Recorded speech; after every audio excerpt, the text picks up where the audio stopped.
Smith விகில்ஸ்வர்த் என்ற தேவனுடைய மனிதர் இருந்தார். ஒரு முறை மரித்து கொண்டிருக்கும் ஒரு பிள்ளைக்காக ஜெபம் செய்யும்படி அவரை அழைத்தார்கள்.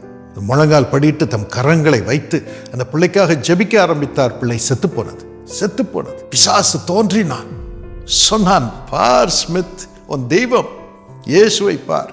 நீ வர வரைக்கும் காத்திருந்தார், நீ கையை வச்ச செத்து போச்சு பிள்ளை. என்ன சொல்ல போற நீ?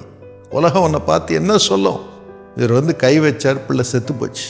இவர் இயேசுவுக்கும் வல்லமை கிடையாது, இவருக்கும் வல்லமை கிடையாது. இந்த நேரத்திலே பரிசுத்த ஆவியானவர் அவரிடம் சொன்னாரா? அவருடைய ஆவியிலே சொன்னார், ஸ்மித், பயப்படாதே, நான் செய்த ஒவ்வொரு அற்புதத்தையும் சொல்லு. நான் சிவந்த சமுத்திரத்தை 2ஆக பிளந்து என் ஜனங்களை நடத்தினேன், அதற்காக என்னை ஸ்தோத்திரம் பண்ணி என்றார்.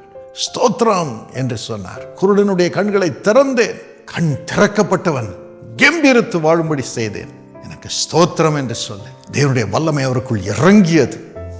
அப்படியே மயங்கிய நிலையில் விழுந்து விட்டார். கொஞ்ச நேரம் கழித்து எழுந்தார்.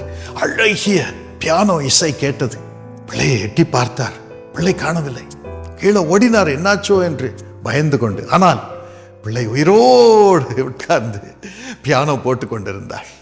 ஆம் பிரியமானவர்களே, அதுதான் கர்த்தர் உங்கள் இருதயத்திலே கொடுக்கும் பரிசுத்த ஆவியானவரால் வரும் மனம் மகிழ்ச்சி உங்களுக்கு ஔஷதம்.